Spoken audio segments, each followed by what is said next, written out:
el conflicto final. Vamos a pedirle al hermano, gracias hermano.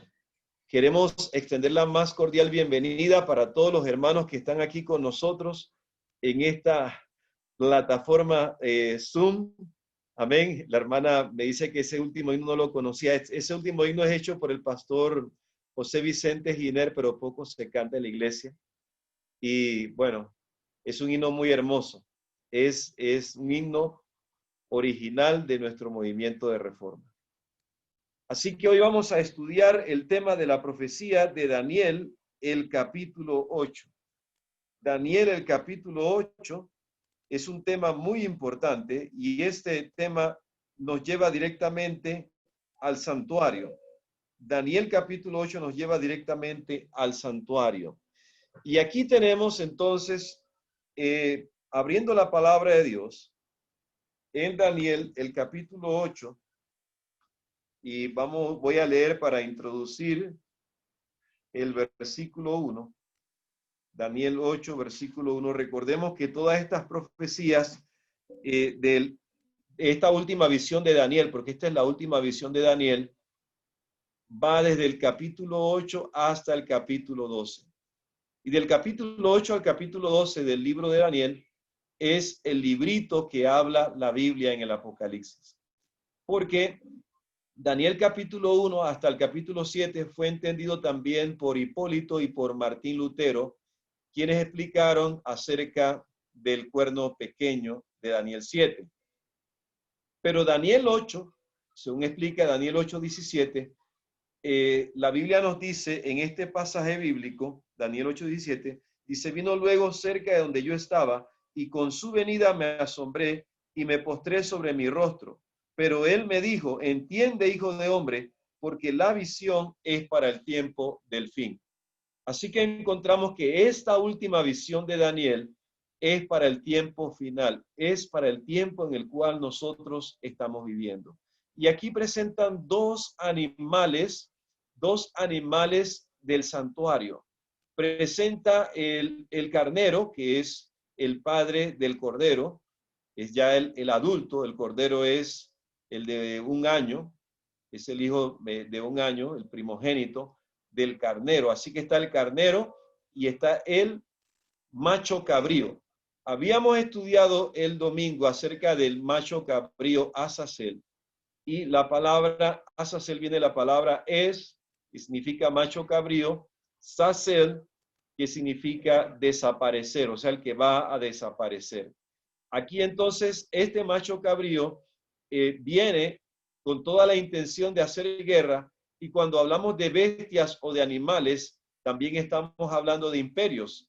Según nos muestra Daniel, el capítulo 7 y el versículo 25, habla de que la cuarta bestia será un cuarto reino, pero se refiere a un cuarto imperio. Así de esta manera entonces, en Daniel, el capítulo 8, 1 y 2, la siguiente, donde nos muestra cómo y cuándo Daniel tuvo esta tercera visión. Amén. La tercera visión fue una visión, no un sueño. Daniel no estaba soñando, Daniel no estaba dormido, Daniel despierto tuvo esta visión.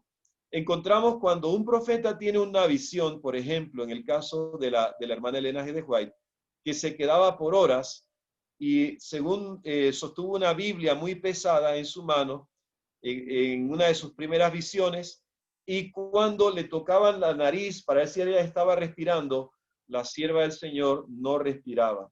Era un milagro, era algo totalmente inexplicable cómo se mantuvo con vida en esa visión sin respirar durante tan largo tiempo. Y eso es precisamente lo que le ocurre a los profetas de Dios. En esta visión, él quedó así mirando en un éxtasis en ese momento en el cual Dios le revela a este profeta el destino de la humanidad. Así que fue una visión y fue 2 años después de la anterior de Daniel, el capítulo 7. ¿Cómo responde esta visión a la preocupación de Daniel? En Daniel 7:28 se nos dice que Daniel quedó preocupado porque el pueblo de Dios iba a ser perseguido, según dice la palabra de Dios. En esta visión, los animales están relacionados con el santuario. Se amplían también los sucesos relacionados con el pueblo de Dios, según nos muestra aquí este capítulo de Daniel. Ahora en la siguiente encontramos que en Daniel 8 y los versículos 15 al 19 se nos muestra quién fue enviado para interpretar la visión, para darle la interpretación de la visión a Daniel.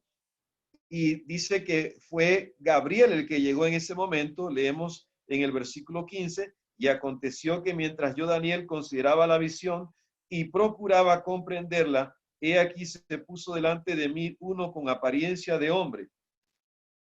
Y oí una voz de hombre entre las riberas del Ulai que gritó y dijo: Gabriel, enseña a este la visión. Vino luego cerca de donde yo estaba, y con su venida me asombré y me postré sobre mi rostro. Pero él me dijo: entiende, hijo de hombre, porque la visión es para el tiempo del fin.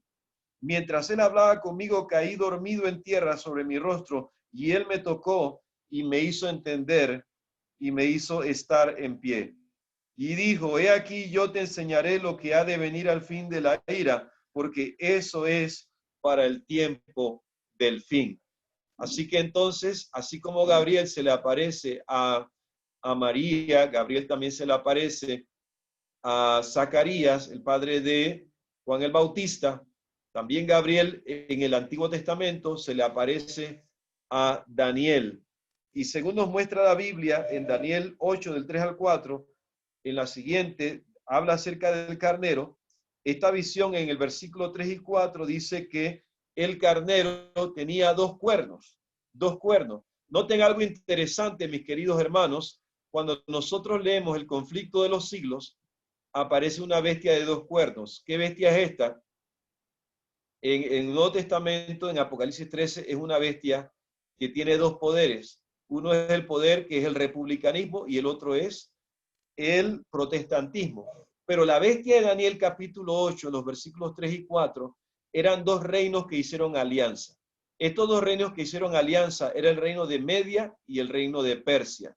Y se levantaba más de un lado que del otro, porque el reino de Persia era más fuerte que el reino de Media. El reino de Media era más pequeño y el reino de Persia se caracterizó por tener un mayor poderío. Y en la siguiente, en Daniel el capítulo 8 y el versículo 20, se nos muestra la visión del carnero. En esta visión, en los versículos 3 y 4, ya hemos visto que este carnero tenía dos cuernos, ya hemos explicado que representan los reinos de Media y de Persia, uno más alto que el otro porque Persia surgió después, pero se hizo más fuerte que Media. Acometía contra el poniente, el norte y el sur. El poniente es hacia el área del occidente, o sea que Persia logró sus conquistas más hacia el área recorriendo en rumbo hacia el occidente. Persia está en la región de Irán, ahí es donde se ubica la región de Persia. Babilonia está ubicado en la región de Irak. Así que son dos naciones que están más o menos cerca la una de la otra, y Persia buscó más hacia el occidente sus conquistas y se desplazó hacia el oeste en sus conquistas. Babilonia, Asia Menor, y Egipto, llegó hasta Egipto, según nos muestra la historia. Hacía conforme a su voluntad y se engrandecía. Nadie pudo resistir en el avance del imperio de Persia. Sin embargo, en la siguiente vamos a encontrar en Daniel el capítulo 8 y el versículo del 5 al 7, que entra en la escena un macho cabrío. Este macho cabrío venía desde el lado del poniente. ¿Cuál es el lado del poniente? El poniente donde se pone el sol, o sea, es el occidente. Quiere decir que venía de Europa, porque Europa es el mundo occidental. Y justamente venía sin tocar el suelo, significaba la rapidez de las conquistas de este imperio.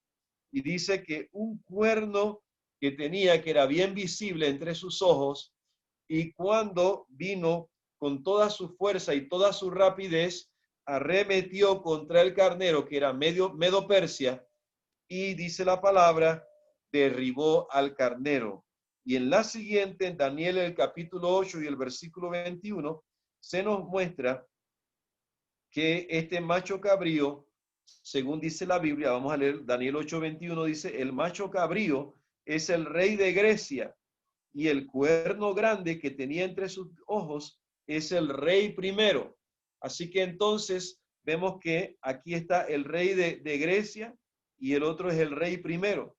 Y encontramos entonces estas batallas de conquistas. Venía del lado del poniente, que era en Europa, el oeste, donde también fue visto desde Jerusalén, sin tocar el suelo. Amén. Conquistó la tierra con gran velocidad. Tenía un cuerno bien visible. Este primer rey que relata la Biblia es Alejandro el Magno, que era el primer rey de este imperio, el primero que gobernó en el imperio greco-macedónico. Cuando Grecia se hace un imperio, el primer emperador era Alejandro el Magno. Amén. Y dice que conquistó todo el territorio de Medo-Persia. La siguiente. Alejandro el Magno. Vamos a ver los detalles de Alejandro el Magno. Nació en Pela, Grecia, aproximadamente entre el 20 o el 21 de julio del año 356 antes de Cristo. Del año 356 antes de Cristo, entre junio y julio. Y luego fue rey de Macedonia en el año 336 antes de Cristo, a la edad de 20 años. O sea que empezó a ser rey muy joven, 20 años tenía, y donde venía este hombre con sus ejércitos de bronce, tenían la armadura de bronce pulido, y cuando pegaba el sol resplandecía de tal manera que se veía como que tenía una luz propia. Este era el rey temible Alejandro el Grande, Alejandro el Magno, y fue nombrado faraón de Egipto en el año 332, cuando tenía 24 años, y conquistó a Media y a Persia, el imperio de Media y de Persia, en el año 331, cuando tenía 25 años de edad. Fue muy rápido, su imperio corrió demasiado rápido, y sin embargo vamos a encontrar que murió en Babilonia del 10 al 13 de junio, aproximadamente entre esos días del año 323 antes de Cristo, cuando tenía aproximadamente 32 años de edad. Solo le faltaban unos días para cumplir los 33 años de edad. Por eso muchos dicen que tenía 33 años de edad. Sin embargo, Alejandro el Magno, en otros detalles de la historia, vamos a hablar de la historia cuando él derrota al rey Darío III de Persia. En la siguiente, encontramos que en el año 331, en la batalla de Gaugamela, cuando Darío III se vio derrotado, emprendió la huida, pero fue atrapado en Hircania, al sur del Caspio. Fue atrapado cuando trató de dirigirse a Bactra, la capital de Bactriana, y atrapado por los sátrapas traidores de su imperio. Esos sátrapas traidores eran Beso, eran Barsaentes, eran Nabarzanes. Finalmente los sátrapas mataron al rey Darío III, y Alejandro el Magno tomó venganza contra ellos, especialmente contra Besos, porque él fue el que traicionó. Él era un sátrapa que traicionó al emperador de su imperio. Porque Alejandro el Magno, cuando lo vio muerto, él lloró, él lo cubrió con un manto y lloró y pidió que lo enterraran como a un emperador, como a un rey. Y él dijo que no era eso lo que él quería. Quizá él quiso someterlos, pero no era eso lo que él quería. No quería esa muerte deshonrosa por traidores, de que ese emperador cayera en manos de traidores. Así entonces, Alejandro el Magno, él logró esas conquistas, conquistó hasta Jerusalén e introdujo en Israel las universidades griegas y trajo la cultura de la reencarnación desde la India, porque su imperio abarcó desde la India hasta las regiones del occidente. Así que trajo la doctrina de la reencarnación, introdujo la filosofía griega también entre los hebreos, y por eso los hebreos que tenían dinero, que eran los hijos de los sacerdotes, que entraban en esas universidades, dejaron de creer en la resurrección, y muchos judíos creían también en la reencarnación. Es interesante cómo hubo una influencia de índole satánica por un imperio cultural, que cuando Alejandro el Magno tuvo un sueño antes de llegar a Israel, vio al sumo sacerdote vestido con las 12 piedras de perlas en su pecho y las piedras oniquinas, y él cayó de rodillas delante de él en el sueño, y así fue como lo hizo también cuando llegó, y no hizo daño a Israel. Antes bien, los convirtió entonces a la doctrina del helenismo, o sea, la doctrina griega, al culturizar a esta nación. Por eso fue que entre los saduceos se introduce una doctrina que negaba la resurrección, y cuando Cristo vino, muchos pensaron que él era la reencarnación del profeta Moisés, etcétera. Es un tema muy interesante para estudiar. Vamos a la siguiente: ¿cómo muere Alejandro el Magno? Alejandro el Magno, hay muchas versiones acerca de su muerte. Una de ellas, pues, dice que él mató a uno de sus personajes, de sus generales importantes, cuando estaba en una borrachera, en una de sus orgías. Y otra versión dice que, es la que se maneja aquí en el movimiento de Reforma, que bebió por segunda vez la copa de Hércules, una copa de 5 litros de vino, era totalmente alcoholizado, y al beberla por segunda vez se intoxicó y murió de esa manera. Al beberla la primera vez, nunca nadie había hecho tal hazaña, y él dijo que él podía hacerlo una segunda vez, porque era un hombre grande, de más de 2 metros de altura, fornido. Él era de la región de los Balcanes. En la región de los Balcanes está Yugoslavia, está esos otros países de gente caucásica, cabello amarillo, ojos azules, corpulento. Era un hombre muy fuerte.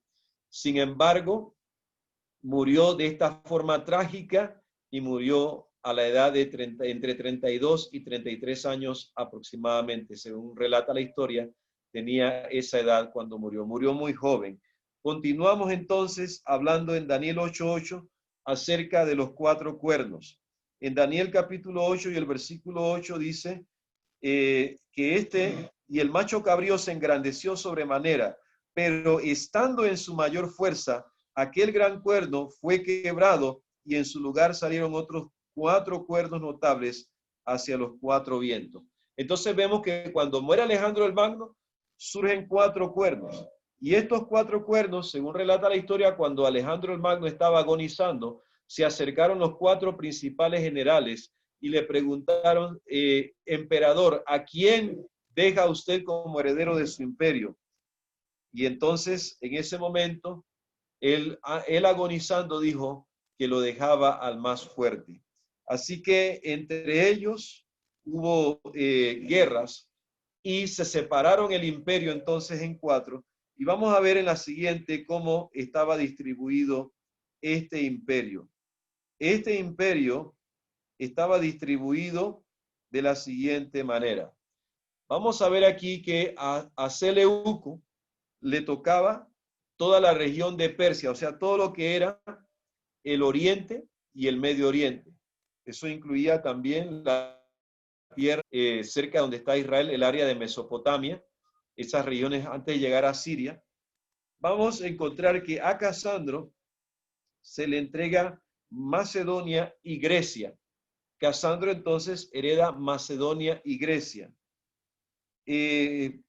Encontramos también que a Ptolomeo se le entregó todo lo que era Egipto, el norte de África, y a Lisímaco se le entregó Tracia. Vamos al siguiente mapa para explicar un poquito más al respecto.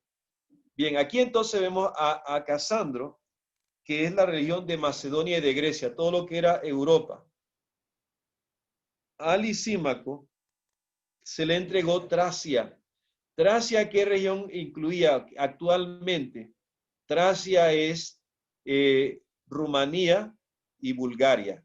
Rumanía y Bulgaria. Bulgaria es de donde es el pastor Svetan Petkov, nuestro presidente de la Conferencia General. Rumanía es la región de donde es nuestro hermano Catalin. Amén. Catalin Stanjulias.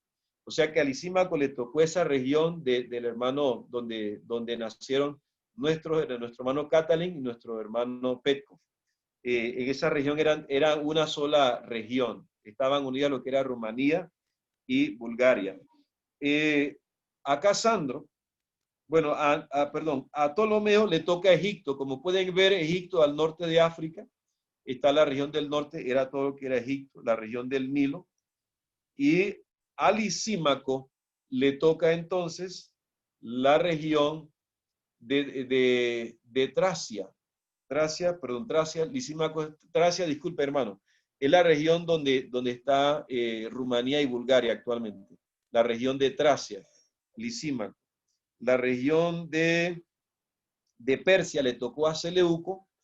Seleuco abarcaba todo lo que era Irán, Irak, todos esos países del Medio Oriente, y antes de llegar hasta Siria. Siria entonces, parte de Siria, Israel, y esos países le tocó entonces, como pueden apreciar, a Ptolomeo aquí en esta ilustración. Seguimos más adelante. Más adelante vamos a pasar los otros, en la otra diapositiva, la próxima donde dice el cuerno pequeño. Daniel 8, versículos 9 al 12. La siguiente, el cuerno pequeño. En Daniel 8, 9 al 12, aquí entonces se nos habla de un cuerno pequeño. Dice que este cuerno, en Daniel 8, 9, y uno de ellos salió, dice, y de uno de ellos salió un cuerno pequeño que creció mucho hacia el sur y al oriente y hacia la tierra gloriosa. Noten algo interesante, que de ese creció a uno que llegó mucho hacia el sur y hacia la tierra gloriosa. Entonces, en el área que pertenecía a Grecia, había una región costeña que se llamaba Pérgamo. Y cuando surge el Imperio Romano, Roma empezó su conquista, ya lo tenemos en la historia ya a partir del año 168, pero según la historia, Roma fue considerada como un imperio aproximadamente en el año 30 antes de Cristo. ¿Cómo se llamó el primer emperador de Roma? Aunque él tenía un tío que era rey, el rey no era emperador. El primer emperador de Roma se llama Augusto César.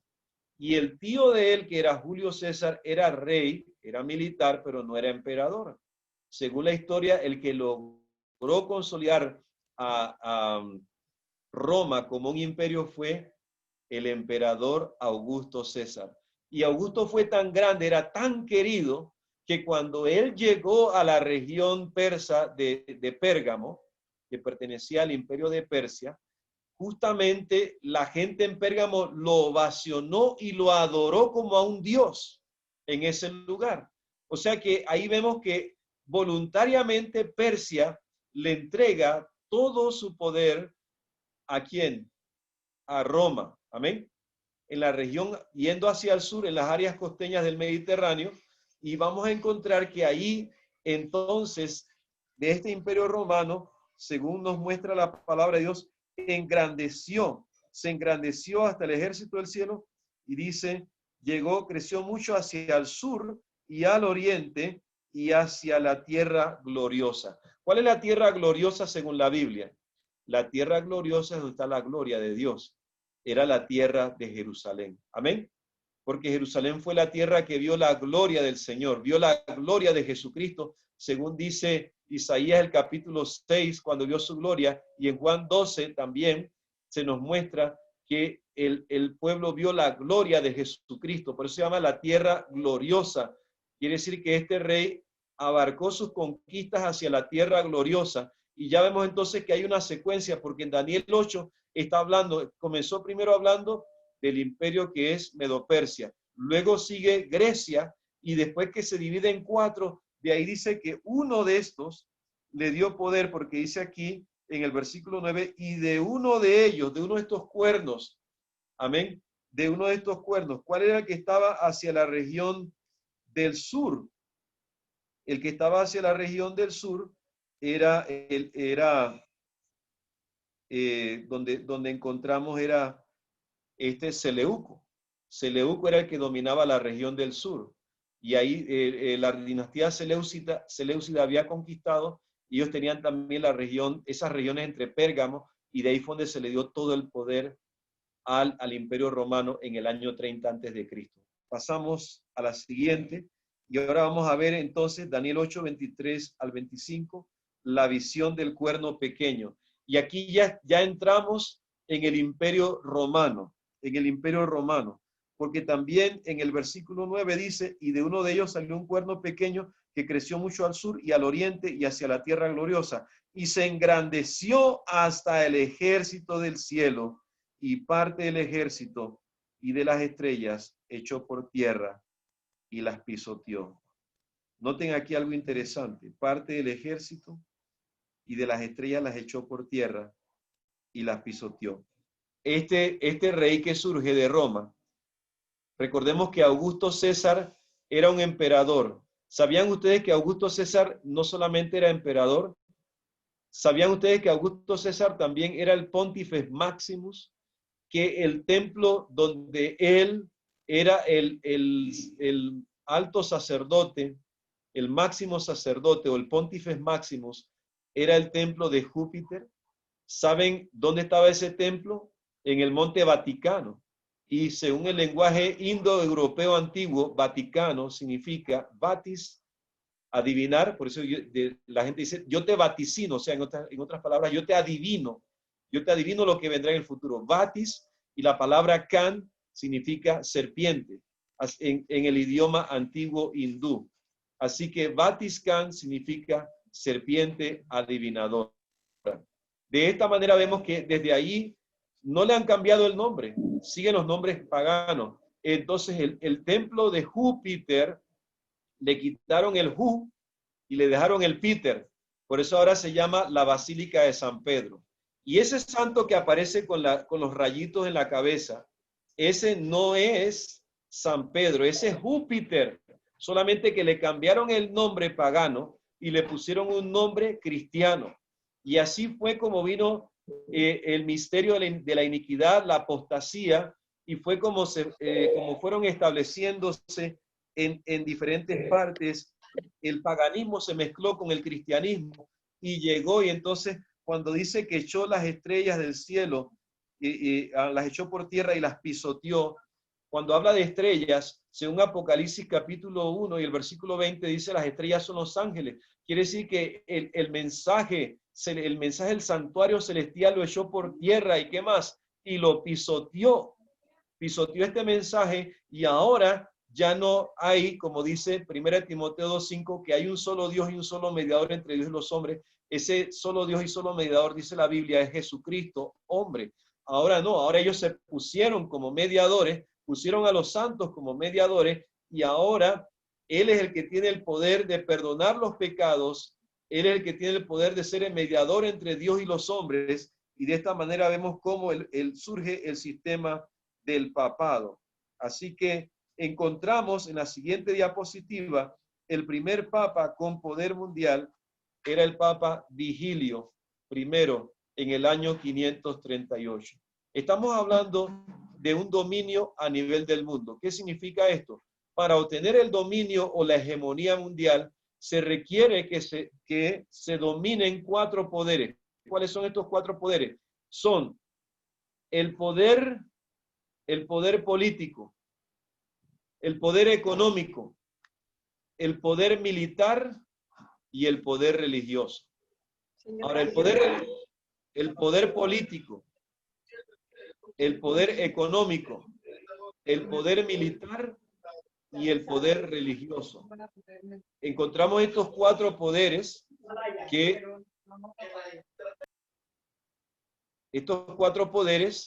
es al unirse en una sola persona, entonces donde surge este cuerno pequeño o surge el poder de la bestia que habla Apocalipsis 13, donde se unen estos 4 poderes. Y encontramos también que en el año 534, el emperador Justiniano le da todo el poder político y militar al obispo de Roma. Era Vigilio I, y él hace un documento en el cual le da toda la autoridad al obispo de Roma, o sea, al que le llaman el Papa. Le dio ese poder para que este señor tuviera el poder de matar a todo aquel que considerara hereje. O sea que tenía un poder militar y tenía también un poder político. Y así entonces, cuando comienza una persecución contra el pueblo de Dios, porque dice aquí en el versículo 11, aún se engrandeció contra el príncipe de los ejércitos. ¿Quién es el príncipe de los ejércitos? Es Jesucristo. Si él toma el lugar de Jesucristo, inclusive él sacó la donación de Constantino, donde aparece el título del vicario Filis Dei, que posteriormente esta donación de Constantino fue sacada por el historiador canonista católico que se llama Lucio Ferrari en la pronta Enciclopedia Católica. Fue aprobado por el Papa, o sea que ellos mismos aprobaron ese título, y todos sabemos que el Papa tiene la autoridad de la infalibilidad, o sea que el Papa es infalible. Así que si ellos dicen que su título es el Vicario Filii Dei, es así porque ese título ellos mismos se lo adjudicaron. Y eso aparece en la pronta Enciclopedia Católica, en la original que hizo el canonista católico, y que era también miembro importante de la Inquisición católica, era Lucio Ferrari. Y vamos a leer lo que dice aquí. Según el sacerdote católico y profesor del Instituto Bíblico Pontificio, Malachi Martin, era un sacerdote jesuita de la orden de los jesuitas. En el año 1921 a 1999, esa fue el tiempo en que este señor vivió. La organización de la Iglesia Católica heredó de Roma lo siguiente. Noten esto. El emperador fue reemplazado por el Papa. Así que Roma le da su herencia al Papa de Roma. O sea que ya ahora no era un imperio político, sino era un imperio político religioso, que tenía el poder político, tenía el poder económico, tenía el poder militar y tenía el poder religioso. La religión, ya hemos visto en otros pasajes de la Biblia, como Apocalipsis capítulo 9, en el surgimiento del Islam, es un poder religioso y que trae guerras, cruzadas. Y vemos también que es importante para este poder dominar el poder religioso a nivel mundial, para que no se levante nadie en contra de esta organización o de este imperio. Así que el emperador fue reemplazado por el Papa, los senadores por los arzobispos, los procónsules por los obispos. Esto está en un libro que se llama The Decline of and Fall of the Roman Church, página 105, que es el declive y la caída de la Iglesia Católica Romana. En la página 105 todo está en inglés. Y vamos a ver entonces más adelante, aquí en Daniel el capítulo 8, se nos habla de otra profecía. Esta profecía, vamos a la siguiente diapositiva, ya aquí demostramos que el Papa de Roma es también la continuación de este imperio del macho cabrío. Recordemos que guarda conexión con el macho cabrío Azazel. ¿Qué significa la palabra Azazel? Viene la palabra hebrea es, que significa macho cabrío, Zazel significa desaparecer. En otras palabras, es el macho cabrío que desaparece. ¿Y es símbolo de quién? De Satanás. Es símbolo de Satanás. Así que ahora vamos a ver entonces el juicio investigador, porque cuando Daniel ve esta visión, dice aquí entonces en el versículo 12 hasta el 14, y a causa de la prevaricación le fue entregado el ejército junto con el continuo sacrificio. La palabra sacrificio no aparece en el original del hebreo. En hebreo aparece la palabra tamid. Tamid significa continuo. ¿Qué significa la palabra continuo? Cuando se hablaba del fuego, cuando Moisés dedicó el santuario, cayó fuego del cielo y consumió el sacrificio. De la misma manera, cuando Salomón hizo los sacrificios en el templo, cuando él hizo la dedicación del templo de Salomón, también el fuego cayó del cielo y Dios aceptó este sacrificio. Dios hizo el milagro. Pero vamos a ver algo interesante.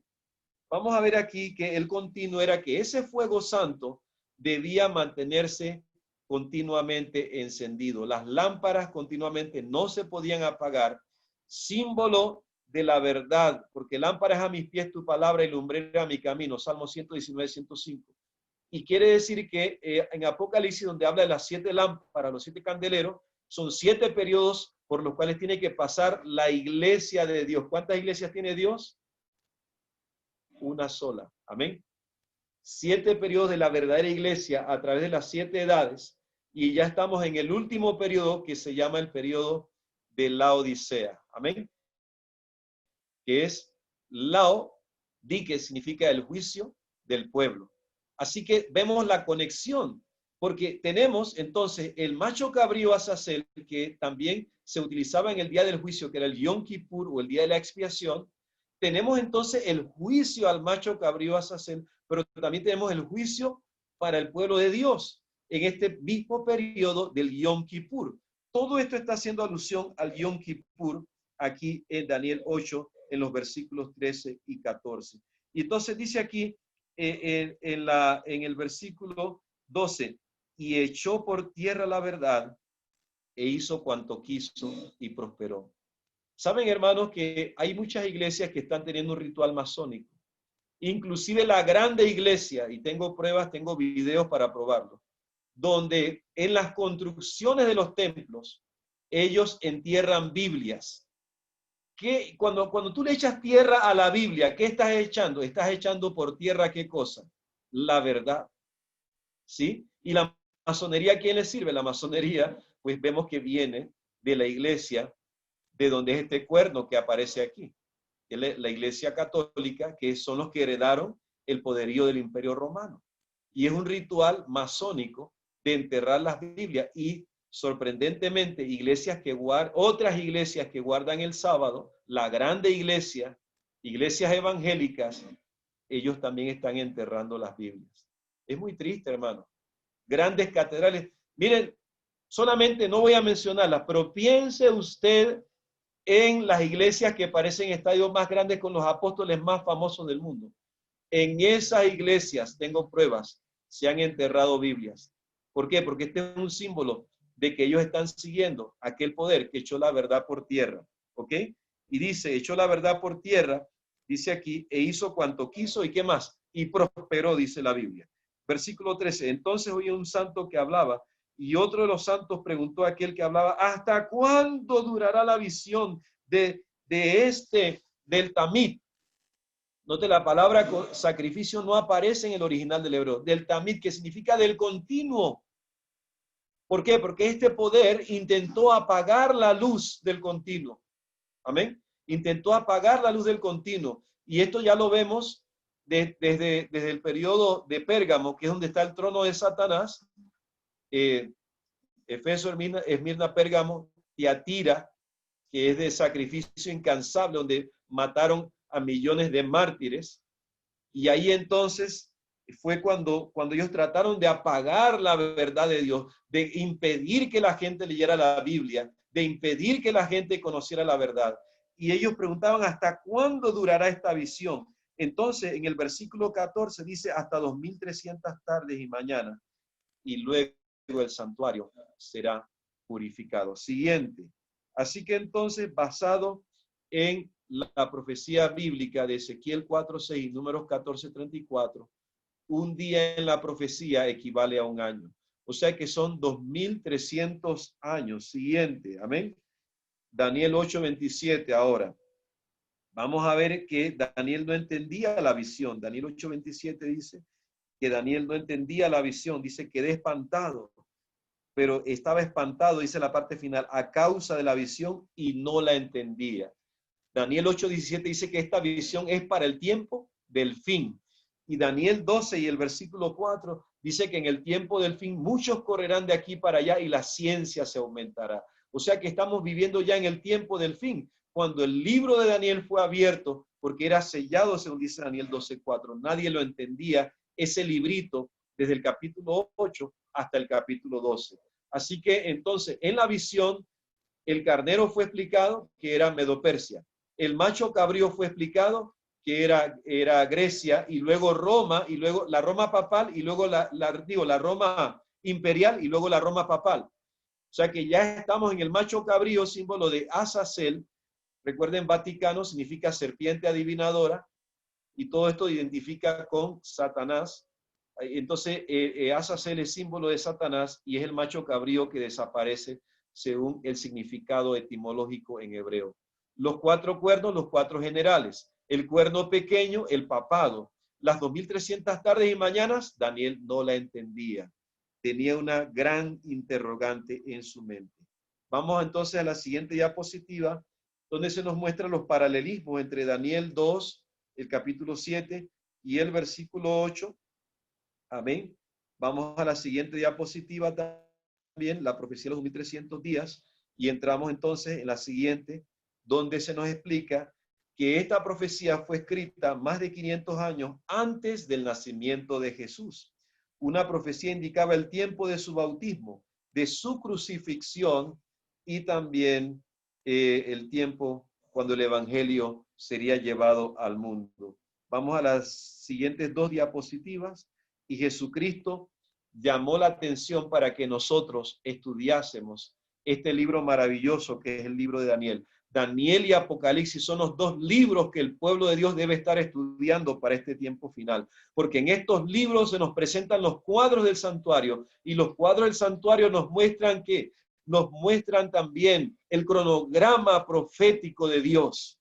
Por dice Jesucristo en Mateo 24:15, por tanto, cuando veáis establecido en el lugar santo la abominación desoladora de la cual habló el profeta Daniel, el que le entienda, Mateo 24:15. Este es un pasaje muy profundo porque nos habla sobre la primera destrucción de Jerusalén, la destrucción de Jerusalén después que Cristo dijo este sermón en el año 70 después de Cristo, pero también nos habla acerca del sitio de la Jerusalén espiritual que vendrá con la ley dominical. Vendrá entonces cuando se ponga en marcha o en rigor el plan del Laudato Si y la agenda papal, la agenda de la ONU. Cuando esa agenda se dé, por eso el tema es el conflicto final. Así que entonces, en siguiente diapositiva, nos habla de un tiempo específico. Vamos a ver de causa-efecto todos los eventos que menciona Daniel, el capítulo 8 y el versículo 14. Vamos aquí entonces a hacer un breve resumen. Vamos a saltarnos varias diapositivas, puesto que el tema está un poquito extenso. Vamos a llegar hasta la diapositiva donde comienza este decreto. Vamos a ver aquí, ¿cuándo se inicia el gran periodo profético? Ahí, amén, hay varias preguntas y vamos a saltarnos a varias diapositivas, donde ¿cuándo comienza este gran periodo? Siguiente, esa. Vamos a la siguiente diapositiva y dice, en Daniel 9:25 dice, conoce pues y entiende que desde la salida de la palabra para restaurar y edificar a Jerusalén. Note que este es el punto de partida, la salida de la palabra para reedificar y restaurar y edificar, ¿qué cosa? Jerusalén. Jerusalén no era solamente el templo, pero la orden que dio el rey Ciro en el año 536 a.C. era para restaurar el templo.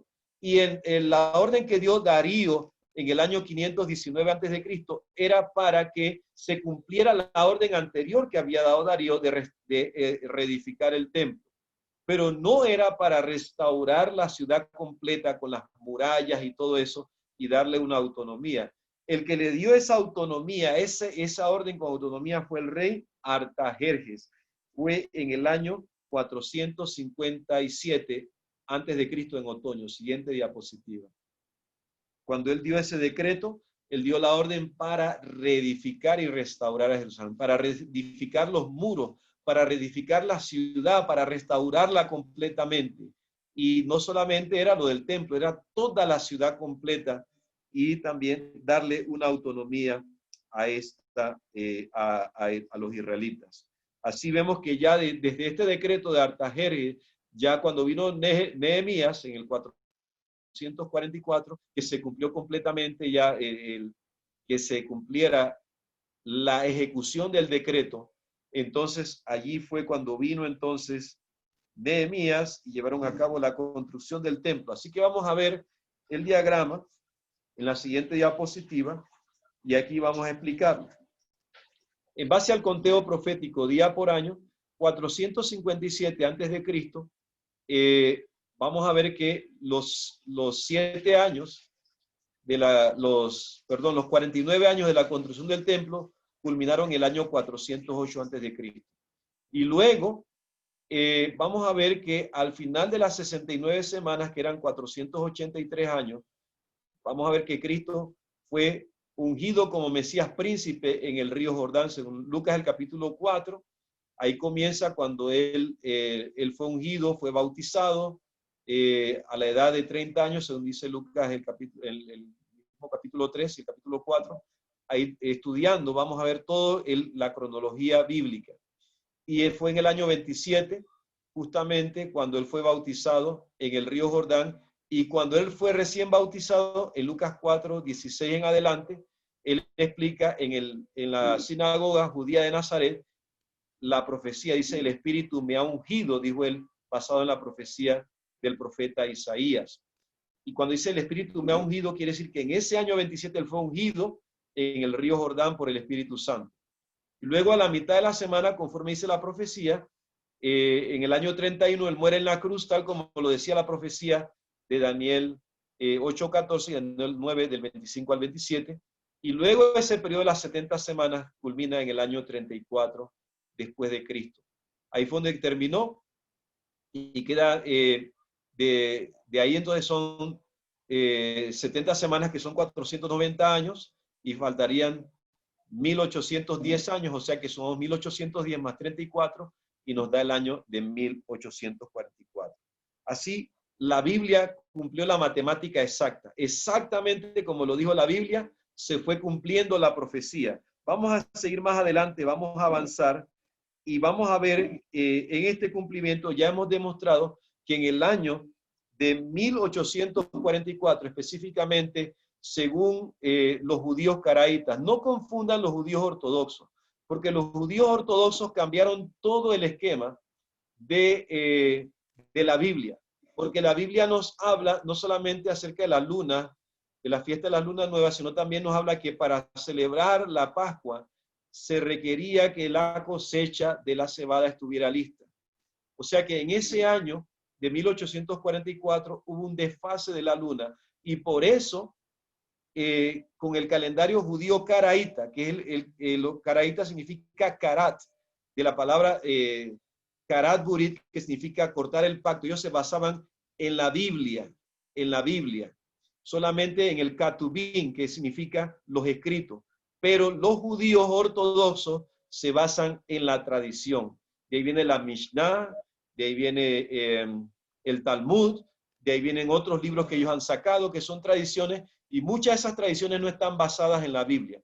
Por eso Dios, al guiar al movimiento adventista, utilizó a los judíos caraítas. Y basado en esto, Samuel Snow explica que fue cuando justamente el 22 de octubre, que era la fecha en la cual se celebraba el día de la expiación y el cual el sumo sacerdote debía pasar del lugar santo al lugar santísimo. Lo mismo ocurrió cuando Cristo muere en la cruz. El mismo día y a la misma hora que se sacrificaba el cordero fue cuando Cristo murió a la hora nona, que eran las 3 de la tarde. Note que todo concuerda con el horario del santuario y de igual manera Pentecostés cayó el mismo día y la misma hora que se celebraba esa fiesta, cuando se llevaba entonces la primicia de los 2 panes que explicó la hermana Rosy, que le tocó explicar el tema del Pentecostés. Vemos que todo se cumplió al pie de la letra, así que en 1844 tenemos entonces que comenzó el gran Yom Kippur, que lleva dimensiones celestiales. Y esto es hasta que Cristo venga a ponerle fin al macho cabrío Azazel, que es Satanás, que lo va a echar en el desierto. Seguimos la siguiente diapositiva. Vamos a pasar el nuevo orden mundial el nuevo orden mundial con el Papa a la cabeza. Un nuevo orden mundial con el Papa a la cabeza. Sigamos la otra, hasta donde encontremos el nuevo orden mundial con el Papa a la cabeza. Amén. Y dice aquí entonces, esto está en Testimonios para la Iglesia, en español la página 174, pero en español tiene una parte que no fue bien traducida. En inglés es el libro Testimony for the Church, y en la página 182 en inglés es donde nos dice la palabra, voy a leerlo textualmente, dice que el mundo se unirá bajo una cabeza, la cabeza del Papa. El Papa será la cabeza del nuevo orden mundial. Por eso el título que puse ahí es un nuevo orden mundial con el Papa a la cabeza. Y aquí puse la traducción correcta, como aparece originalmente en inglés. Y dice, a medida que nos acercamos a la crisis final, resulta de vital importancia que la armonía y la unidad reinen entre las instituciones del Señor. El mundo no conoce más que tempestades, guerras y discordias. Sin embargo, la gente se unirán bajo una misma cabeza. La gente en el mundo se está uniendo bajo una misma cabeza. Y en esta noche vamos a demostrar las profecías que están indicando que el mundo ya está siguiendo una sola cabeza, que es el Papa. Y sin embargo, la gente se unirá bajo una misma cabeza, la de la potencia papal, para oponerse a Dios en la persona de sus testigos. Esta unión es cimentada por el gran apóstata, pero mientras trate de unir a sus agentes en la guerra contra la verdad, se esforzará por dividir y dispersar a los que la defienden. ¿Cómo le está haciendo el papado? Recordemos que los jesuitas tienen un sistema de espionaje, pero el Vaticano tiene dos órdenes con sistema de espionaje. Se llaman la orden de los jesuitas y la orden del Opus Dei. Esas dos órdenes trabajan mancomunadamente. Los jesuitas son solamente varones, pero el Opus Dei incluye varones y mujeres. ¿Y saben algo? Son los mejores predicadores, los mejores profesionales, los mejores médicos, lo mejor de lo mejor, y los está colocando ¿para qué? Para causar división en el pueblo de Dios, para tratar de ¿qué? De destruir la obra del Señor. Continuamos en la siguiente diapositiva, y dice aquí entonces, en la Así Prensa, que es el diario del Vaticano, la noticia del Vaticano, del 24 de enero del 2020, presenta que el Papa Francisco entregó al vicepresidente Pence la medalla de San Martín y de su mensaje para la paz. Pence, que proviene de una familia católica, regaló al Papa una cruz y le agradeció la reunión a la vez que le aseguraba que al recibirlo, dice, al recibirlo me ha hecho un héroe. ¿Por qué el Papa hace un héroe a Pence? ¿Por qué no le dio esa medalla a Donald Trump? Porque Donald Trump no lo está apoyando. Donald Trump, el yerno, es judío, y Donald Trump no apoya lo de la imposición del domingo como día de descanso.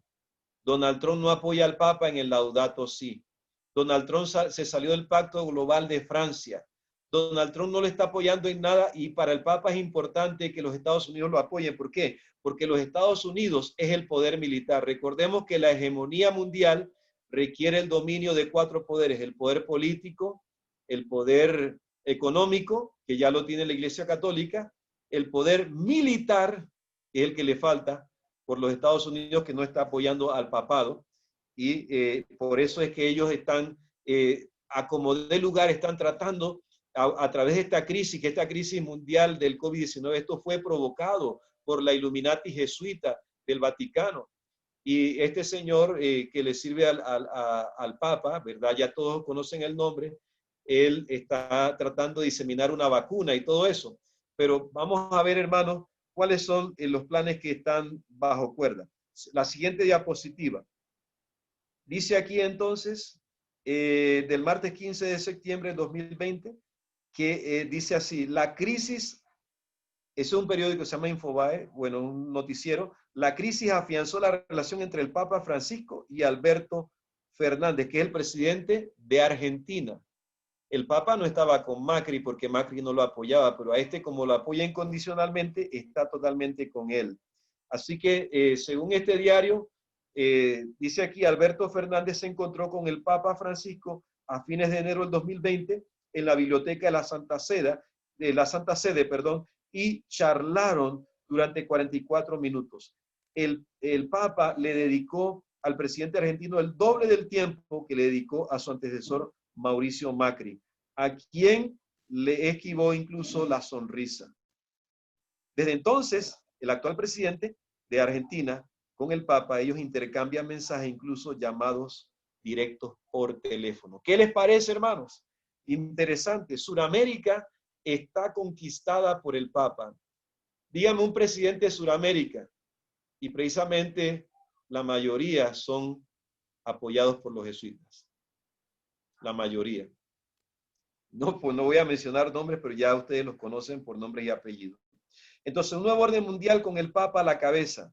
Ahora entonces, en la siguiente diapositiva, encontramos algo interesante, como aquí cuando llega esta reportera, esta actriz, perdón, famosa, esta actriz promueve el movimiento feminista, un contacto con otras primeras damas, también hizo cuando viajó a Roma, y el Papa exclamó diciéndole a ella, a la primera dama que es Yáñez, la primera dama de Argentina, dice, pobre la humanidad sin crisis. Qué tremendo, o sea, tiene el descaro de decir pobre de la humanidad sin crisis, o sea que la crisis le ha favorecido al Laudato Si. La crisis ha favorecido para que los gobernantes del mundo le sirvan entonces al Papa de Roma.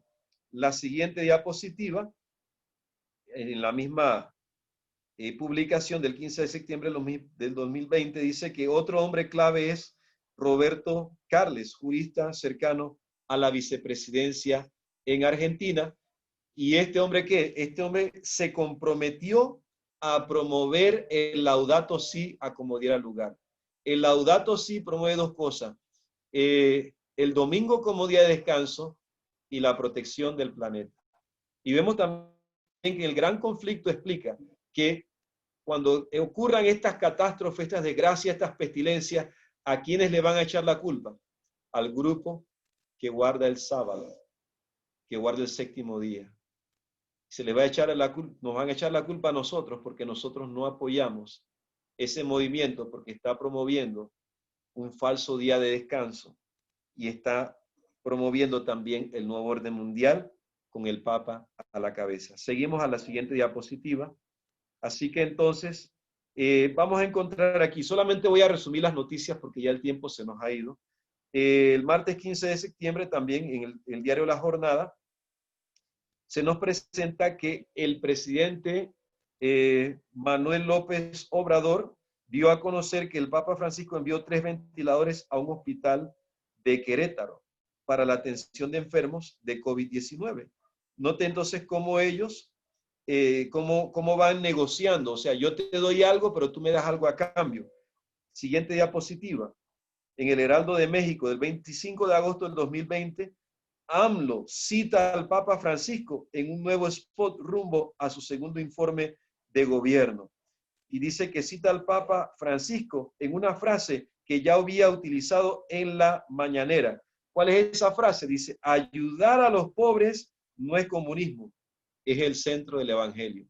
El comunismo, hermanos, el centro del evangelio es Cristo, pero entonces ayudar a los pobres, así comienzan los países comunistas. Primero ayudan a la gente pobre, los engañan con caramelitos y después, cuando ya logran el dominio total, entonces les imponen un régimen que es a la fuerza y un régimen que trae sufrimiento, un régimen que va en contra del evangelio de nuestro Dios.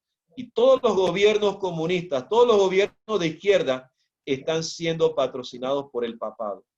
Ya ustedes conocen cuáles son los gobiernos aquí en América, en Latinoamérica, que apoyan la izquierda, que son apoyados por los comunistas, que son apoyados por Cuba. Fidel Castro era jesuita y Fidel Castro ha entrado en varios países del mundo, incluyendo Venezuela y otros países como Nicaragua, etcétera. Y vemos entonces cómo el comunismo está entrando, por el cual el comunismo está dominando, y justamente es una de las herramientas que usa el papado para finalmente colocar al Papa en el nuevo orden mundial, ponerlo a la cabeza. Así que Vamos a ver también en la siguiente diapositiva lo que está haciendo este señor en Infobae el día 10 de agosto del 2020. Alberto Fernández dice, negociará en el Fondo Monetario Internacional un nuevo programa económico con el Papa Francisco al lado de Donald Trump y Donald Trump al frente. O sea, al lado del Papa y Donald Trump, o sea, frente estas tres personas que son el presidente de Argentina, el presidente de Estados Unidos y el Papa de Roma. Porque el Papa de Roma está buscando a como dé lugar una negociación en la cual el Papa dice, yo te doy la ayuda con el Fondo Monetario Internacional, pero tú me ayudas a mí con el Laudato Si. Yo te ayudo en esto y tú me ayudas en esto otro con el nuevo orden mundial. ¿Y quién va a estar a la cabeza? El Papa de Roma. Pero Donald Trump es un obstáculo para los planes del papado. Actualmente, como dice aquí en la siguiente diapositiva, Donald Trump lo que le importa ahorita mismo es ser reelecto. Donald Trump ni siquiera ha querido aceptar a este señor, el presidente de Argentina, para conversaciones ni nada de eso. No le ha tomado en cuenta ni siquiera a Manuel López Obrador también, que el Papa lo utilizó para tratar de ver cómo llegaba a una negociación, pero Donald Trump no ha querido. Y vamos a ver qué es lo que viene. Busquemos aquí entonces en la siguiente diapositiva, vamos a la otra. Aquí, del 10 de agosto del 2020, dice el Papa posee una relación política y personal con Biden. No solamente con Biden, o sea que el Papa tiene dos.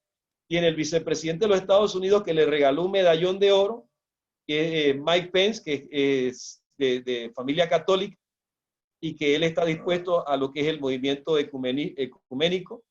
Y tiene por otro lado a este hombre que es un gobierno de izquierda también, porque Mike Pence viene para promover un gobierno socialista en los Estados Unidos.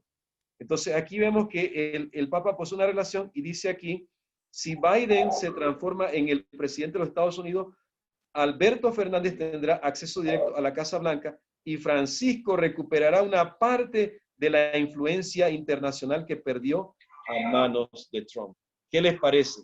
O sea que como han perdido esa influencia, entonces ellos quieren volver a ganar esa influencia. La siguiente diapositiva, ya estamos terminando. En Apocalipsis 7, del 1 al 3, ¿qué es lo que vemos nosotros? Dice, después de esto vi 4 ángeles en pie sobre los 4 ángulos de la tierra, que detenían los 4 vientos de la tierra para que no soplase viento alguno sobre la tierra, ni sobre el mar, ni sobre ningún árbol. Y vi también otro ángel que subía de donde sale el sol y tenía el sello del Dios vivo y clamó a gran voz a los 4 ángeles a quienes se les había dado el poder de hacer daño a la tierra y al mar. Versículo 3, diciendo, no hagáis daño ni a la tierra, ni al mar, ni a los árboles, hasta que hayamos sellado en sus frentes a los siervos de nuestro Dios. ¿Por qué todavía Dios está impidiendo que se dé el nuevo orden mundial? Porque todavía hay personas que no han tomado la decisión. Todavía hay personas, hay hermanos y hermanas que no están preparados para ese evento. Y Dios nos está llamando. El shofar está sonando, mis queridos hermanos. Se está sonando la trompeta para indicar que la venida de Cristo está cerca. Estamos viendo los eventos, estamos viendo esta pandemia a nivel mundial, estamos viendo la crisis a nivel mundial. Y hay muchos que están dormidos. Dios nos llama a despertar, hermanos. Ya pronto está por venir la imposición de la marca de la bestia, la imposición de la ley dominical, el domingo como día de descanso a nivel mundial y una persecución contra el pueblo de Dios. El pueblo de Dios tiene que despertar y predicar este mensaje profético en este último tiempo. La siguiente diapositiva. Pronto concluirá el juicio de Dios. El juicio, y Dios pondrá fin al pecado para siempre. El juicio se está llevando en el santuario, en el lugar santísimo. Y cuando termine ese juicio, cuando Cristo diga, el que es santo, santifíquese todavía. El que es justo, siga practicando la justicia todavía. El que es impío, inmundo, siga en su inmundicia todavía. Cuando Cristo dé esta sentencia, así como te agarró el cierre de la puerta de la gracia, así te quedará, la persona se quedará. Si entraste en santidad, si hiciste un pacto con Dios en el santuario, Dios te salvará. La Biblia dice en el Salmo 50 y el versículo 5, juntadme mis santos, los que hicieron pacto conmigo con sacrificio. La siguiente diapositiva. Hoy Cristo está en el lugar santísimo. Hoy es el momento aceptable. Si escuchares hoy su voz, no endurezcáis vuestros corazones. ¿Cuántos queremos decirle a Cristo, Señor, yo quiero ser salvo, yo quiero ser sellado, yo quiero venir delante de ti y abandonar todos mis pecados, abandonar todo lo que me separa de ti? Quiero hacer un pacto de amor para ser salvo. ¿Cuántos quieren hacer este pacto de amor con Cristo? Que el Señor les bendiga. Amén. Que Dios nos bendiga. Amén. Amén. Amén. Hemos terminado el tema para la honra y la gloria de Dios.